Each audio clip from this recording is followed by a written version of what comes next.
एक लड़की बहुत दिन से अपना एगो प्रेमी को पसंद करती थी। लास्ट में बाबा को जल ढारी, बाबा मान गए, बाबा खुश हो गए हैं। अब उसके मम्मी पापा भी राजी हैं। तब वो कितना खुश हो रही है, क्या कह रही है कि मैया मान गए अरे सदिया करेला तोहरे से, कि मैया मान गए अरे बिहवा करेला तोहरे, कि सुने ला भरवा नया खबर मान गए बाबा भंगिए से, सुने ला भरवा नया खबर मान गए बाबा भंगिए से, मैया मान गए सदिया करेला तोहरे से, मैया मान गए सदिया करेला।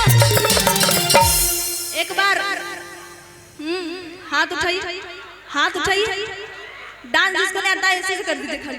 हाँ चलिए कि सुने ला भरवा नया खबर मान गए बाबा, सुने ला भरवा नया खबर मान गए बाबा भंगिए, मैया मान गए सदिया करेला तोहरे से, मैया मान गए सदिया करेला।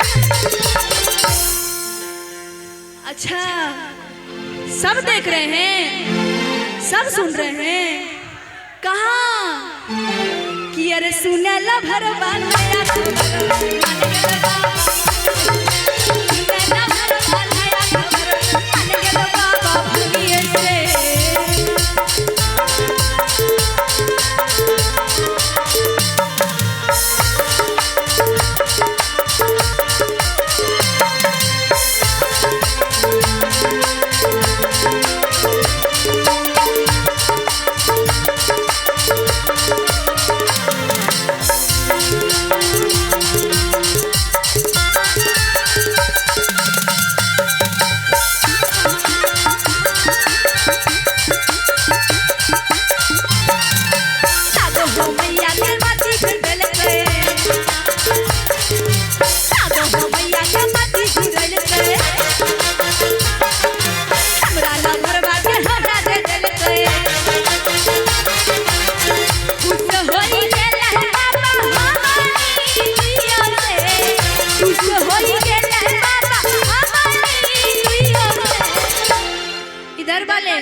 कि सुने ला भरवा नया खबर मान गए बाबा भंगिए, सुने ला भरवा नया खबर मान गए बाबा भंगिए से।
पता नहीं कैसे चिल्ला रहा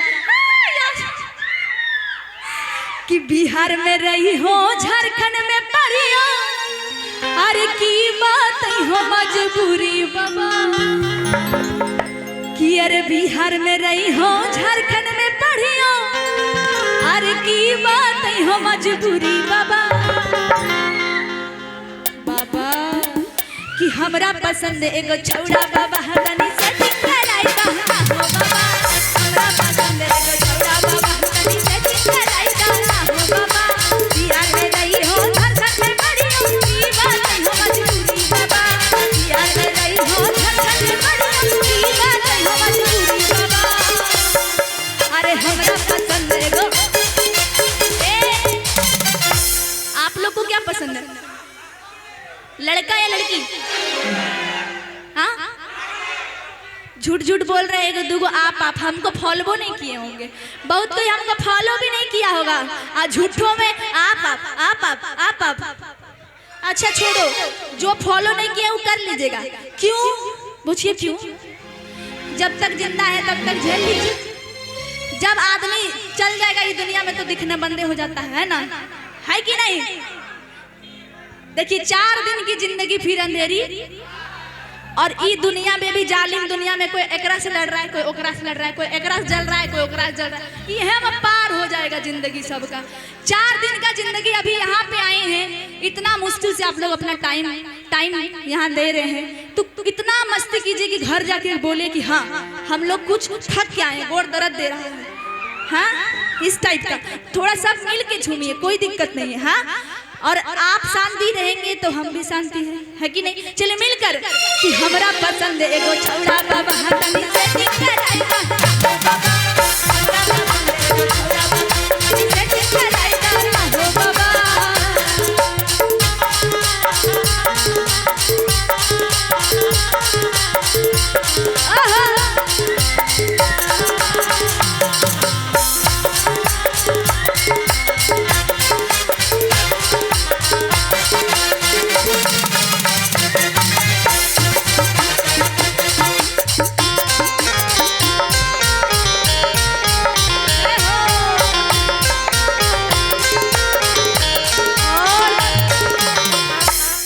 बड़ी प्यारी सी पुरस्कार आई है क्या?